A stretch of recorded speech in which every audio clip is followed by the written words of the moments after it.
Of all things to go viral on the internet, Boo the dog, dancing pandas, how does a tough-talking small-town judge make the cut? Well, the one you're about to meet is not your average gavel-banging magistrate. His Honor's got a unique way of dispensing justice to the people who show up in his courtroom. And as it turns out, it's shockingly successful. Here's ABC's TJ Holmes. He's the kind of judge no one can forget. All right, please. On August 6th, on a probation violation, he entered a plea of not guilty. Now I got a question for you. Does that mean I still can't drink on probation? Just stop. Really? You really asked that question when I just said I don't think he has an alcohol problem? Did you take your dumb pills today? Judge Chickanetti of Paynesville, Ohio, or Judge Chick as he goes by, sees 30 to 40 cases a day, but it's his unique method of sentencing that has turned him into a viral sensation. And now to this story. An Ohio judge defending an unusual punishment. Gave one teen a punishment she definitely will never forget. 18-year-old Victoria Bascom takes a cab ride, then stiffs the driver in the end. The teenager who skipped out on a cab fare to a long walk of shame. Just a few months ago, one of the judge's latest sentences got international media attention when 18-year-old Victoria Bascom was given a choice: spend 30 days in jail or walk 30 miles. I've never been to jail and I don't want to go to jail. I'm kind of upset about this sentence, you know, because I'm thinking I was going to go in and have to just pay a fine. Like, it's only $100. When did that idea pop into your head to, you know what I'm going to do with this girl? I'm going to make her walk? It just came to me. And I even asked her, I think this is where it came in, when I said, if you didn't have a cab, what would you do? She'd go, walk. Then I said, let's make her walk 30 miles. So I gave her the choice of 30 days of jail or 30 miles. I ended up almost getting jail time, so I guess I'm kind of lucky he gave me this option. But this kind of creative sentencing is not new to the judge. He's been doing it for years. Very humiliating, very embarrassing. After being arrested for soliciting a prostitute, this man chose public humiliation over jail time. Is this tough enough punishment that you're never, ever going to be doing something like this again? Yes, absolutely. This teen stole porn from an adult bookstore. I'm thankful that Judge Chickanetti gave me an opportunity instead of a jail time. This woman was caught on surveillance tape walking into a Burger King and pepper spraying one of the workers in the face. Her sentence? The judge gave the defendant a choice: either serve time or get sprayed herself with what she thought was pepper spray. And you couldn't use the real pepper spray because you can't injure somebody. Now I am bucking heads with those law professors when I use real pepper spray. Now we're getting into the cruel and unusual. Did the victim get the vengeance in that case, given that it wasn't real pepper spray? Yeah, may not be what you wanted, but it's all that I could do as the law permits. But it scared the hell out of the defendant. Yeah, but it scared the hell out of the defendant. So it served its purpose. This is your one chance. It better be good. Judge Chick may be onto something. A judge can simply follow the law, and if somebody committed a crime, here are the possible penalties. How much of that do I impose? Sure, you can do that, and you go home and you can rest easy. Or you can take each case a little more personal and still apply that same law.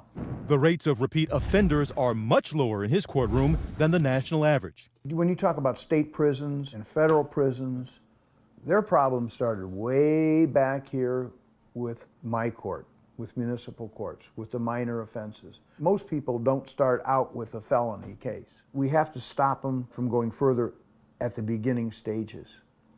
Otherwise it escalates. They get in jail, they get smarter criminally.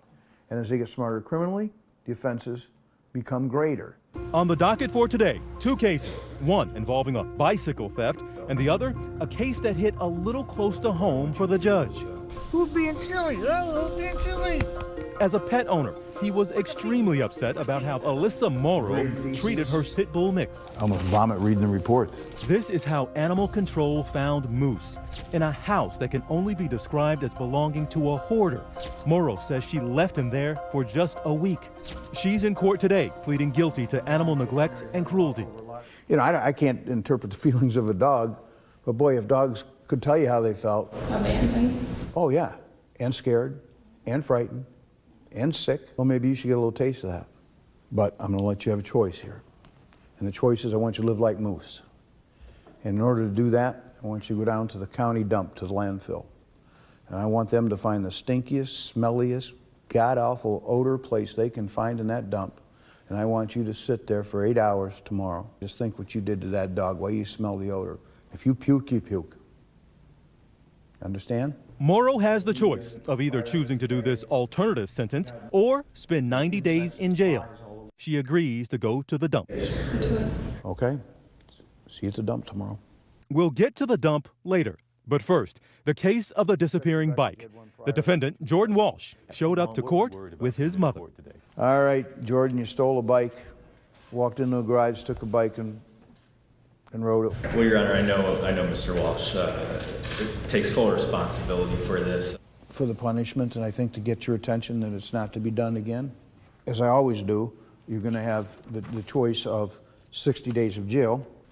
You can avoid that by 10 days of community work service. So you stole a bike and you rode a bike, so that's what you're going to do again here Tuesday in the Fair Parade. The judge has made him an offer he can't refuse. He ordered Walsh to ride a bike on behalf of a local charity in a parade the following week. You worried about going to jail? Yeah. 60 days, when I heard that, my heart just dropped. And the guy that got his bike stolen is surprisingly supportive. I didn't want the kid's life to be ruined because he stole a bike, but, he needs to pay for what he did. Embarrass him a little bit. It's better than him sitting in jail. He rode the bike all along the parade route. I think it's better than going to jail because I can show people that I can do better in my community. For Alyssa Morrow, her second chance came the day after court at the local dump. And she was given the ironic job of picking up garbage. Girl, not the best outfit choice. I know, the shoes. I thought about it. I couldn't find my other shoes and I was already running late, so. For the next 8 hours, Morrow must spend her day just like Moose spent close to a week in filth. Definitely didn't think I'd be here, but I'd rather be here than jail. Can't complain. The good news is that Moose is recuperating wonderfully and is now up for adoption. For Nightline, I'm TJ Holmes in Painesville, Ohio.